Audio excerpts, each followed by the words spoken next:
ঘড়ির কাঁটায় এখন দুপুর 12টা। এখন আমি পৌঁছে গেলাম Sainthia rail station. Sainthia rail bridge ভেঙে দেওয়ার কারণে এখান থেকে বাস গাড়ি যাওয়া আসা বন্ধ হয়ে গেছে। এখান থেকে যাওয়া আসারও কোনো ব্যবস্থা নেই, তাই আমরা রেল ব্রিজ হয়ে বাস স্ট্যান্ড গিয়ে টোটো ধরবো সিউড়ি যাওয়ার জন্য। সাঁইথিয়া টু সিউড়ি বাসে লাগে 40 মিনিট আর টোটোতে প্রায় 1 ঘন্টার উপরেই লেগে যায়। সিউড়ি রেল স্টেশন পৌঁছে সিউড়ি টু পানাগড় দুটো হোল এক্সপ্রেসের টিকিট কেটে নিলাম। ট্রেন এখন আমাদের সামনেই দাঁড়িয়ে আছে। এই সিউড়ি থেকে হাওড়া আর হাওড়া থেকে সিউড়ি, যা ছাড়ার টাইম 1:40। তো আমরা বেরিয়ে পড়লাম সিউড়িকে বিদায় জানিয়ে কসবা চম্পকনগর। আবারও যাচ্ছি কসবা কাকাদের বাড়ি, কারণ কাকাদের ওখানে নবান। আমি নবান্ন উৎসবে কখনো যাইনি, এই ফার্স্ট টাইম যাচ্ছি। তো চলো তোমাদেরকেও দেখাবো ওখানকার পুজো। বাঙালির 12 মাসে 13 পার্বণ হিসাবে এটাও একটি পুজো। এর আগে সিউড়ি টু পানাগড় যাওয়ার যে ব্লগটা করেছিলাম সেই ব্লগেও এই কাকাটা ছিল আর পেছন থেকে হাত নাড়ছিল। সেই কাকাটার সাথে এবারও দেখা হয়ে গেল।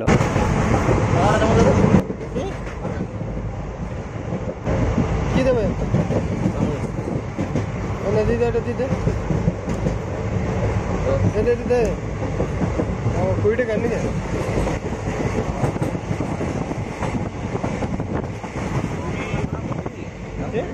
মুড়ি ভুলে যা আসো নাকি মুড়ি একটা প্যাকেট নিয়ে নে না, একটা প্যাকেট খাওয়া দিতে এরকম করে কি করে ধরবো, মুখ করে ধরবো, একটা প্যাকেট চা না।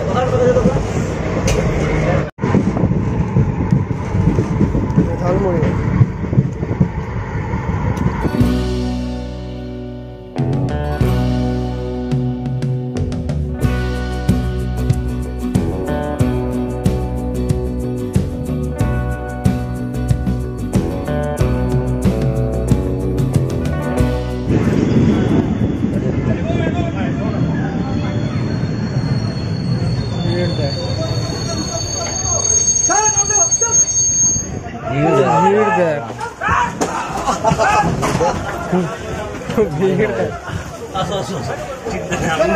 ঘড়ির কাঁটা এখন 3টে।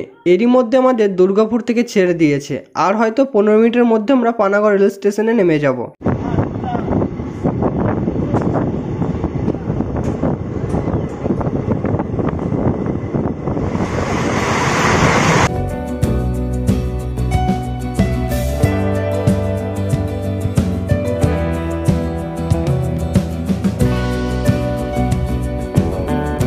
এই পানাগড় রেল স্টেশন থেকে কসবা গ্রামের দূরত্ব প্রায় 13 কিলোমিটার। যাতায়াতের ব্যবস্থা হচ্ছে বাস, অটো আর টেকার।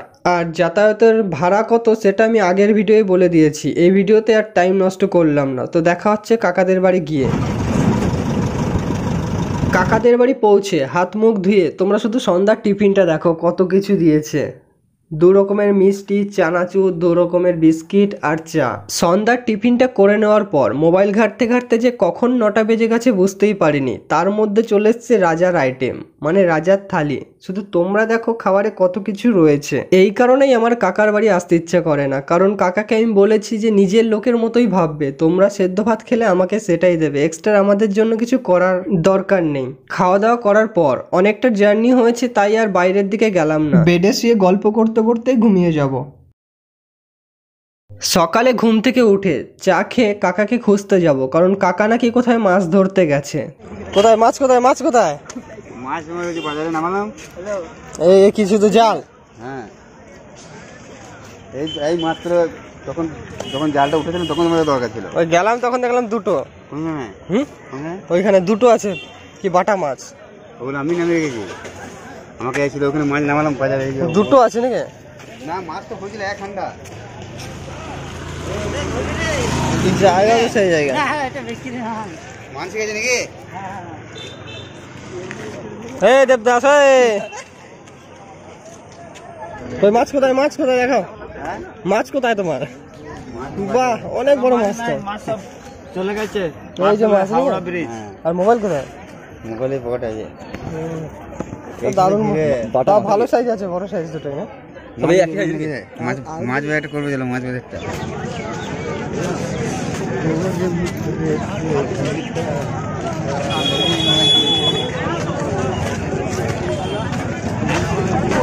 বাজার নেই।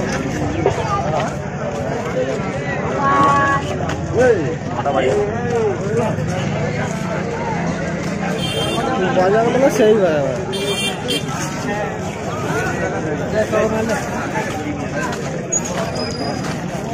কি কি দিলা এই বড় মালটা পাঙা থেকে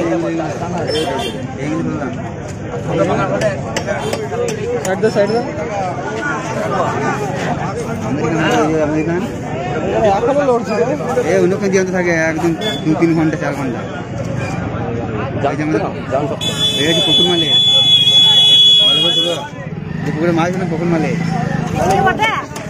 হ্যাঁ ভাই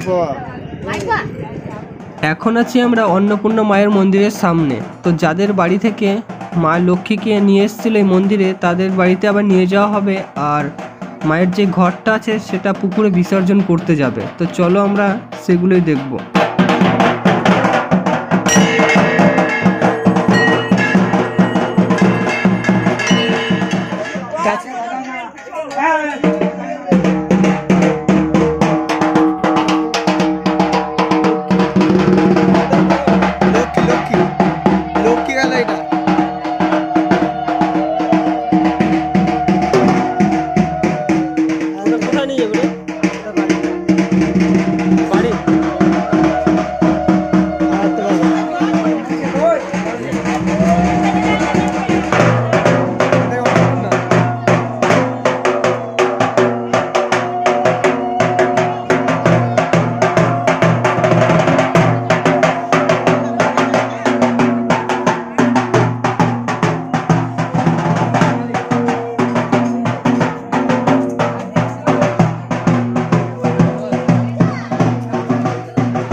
ঘট বিসর্জন করে নেওয়ার পর এখন মায়ের সিঁদুর খেলা হবে। এখানে রয়েছে মা অন্নপূর্ণা, শিব, বিষ্ণু আর দুটো পরীর মূর্তি। এই বিষয়ে আরও একটি পৌরাণিক কাহিনী শুনে নিলাম কাকার মুখ থেকে, যে দেবী পার্বতী অন্নপূর্ণা রূপে কাশীতে অন্ন বিতরণ করছিলেন। তখন বাবা ভোলেনাথ বা শিব দেবী অন্নপূর্ণার হাতে অন্ন ভিক্ষা গ্রহণ করেন বা অন্ন ভোজন করেন। সেই ঘটনাকেই বলা হয় নবান্ন উৎসব।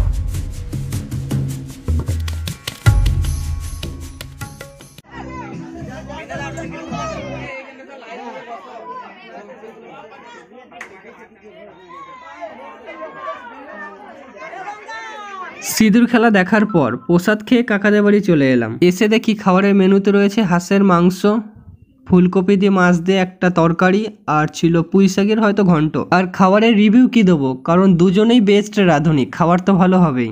যেহেতু কসবা একটা গ্রাম, তো গ্রামের পরিবেশটা সত্যি খুব ভালো। তো আমরা খাওয়া দাওয়ার পর এই মাঠের যে আলটা, ওখানে বসে রোদ পোয়াচ্ছিলাম, আর কাকাদের ছাগলটা নিয়ে এসছে মানে বেঁধে দেওয়ার জন্য।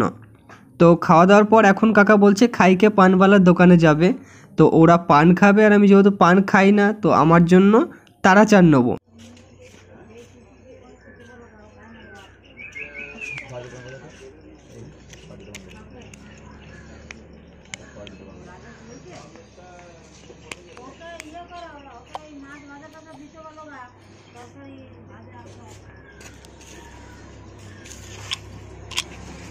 চান তারা কাকারা দে কাকারা জিতে দে কাকারা না হজমলা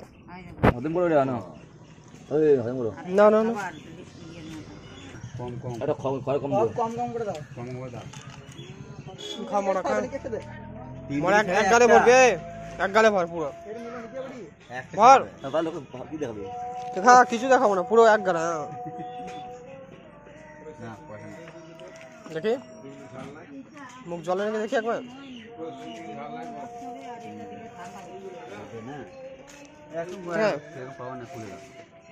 লজ্জা লাগে নাকি?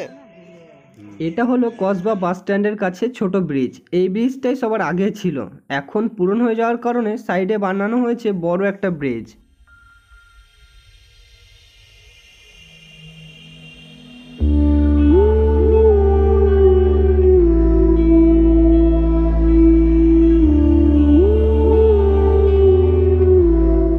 এর আগেও এখানে এসছি প্রায় 5 মাস আগে, তখন এসছিলাম শ্রাবণ মাসের 4র্থ সোমবার, আর এখন হচ্ছে পৌষ মাসের নবান্ন উৎসবে। এই জায়গার বিষয়ে আর কি বলবো, আগের ভিডিওটা আমি টোটাল সবকিছুই বলে দিয়েছি। তাও বলে রাখি, এই জায়গাটা হচ্ছে চাঁদ সওদাগরের নিজের হাতে প্রতিষ্ঠিত শিব মন্দির, আর এই স্থানে মা মনসা চাঁদ সওদাগরের হাতে প্রথম পুজো পায়।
মন্দির থেকে ঘুরে এসেছি, দেখি এখানে সেই লেভেলের ডান্স শুরু হয়ে গেছে। তো এখানে দাঁড়িয়ে কিছুক্ষণ ওদের ডান্স দেখে নি।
এই ঠান্ডায় দাঁড়িয়ে দাঁড়িয়ে অনেকক্ষণ ডান্স দেখে নিলাম। যেহেতু আমি ডান্স করছি না তাই আমার ঠান্ডা লাগছে। ঘড়ির কাঁটায় প্রায় 10টা, তারই মধ্যে কাকি ডাকতে এলো যে খেয়ে নাও, অনেক বেজে গেছে, ঠান্ডায় দাঁড়িয়ে আর ডান্স দেখতে হবে না।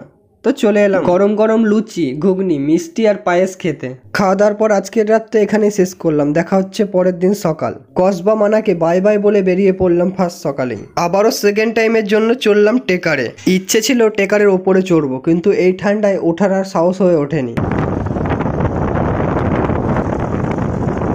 অবশেষে 13 কিলোমিটার জার্নি শেষ করে পৌঁছে গেলাম পানাগড় রেল স্টেশন।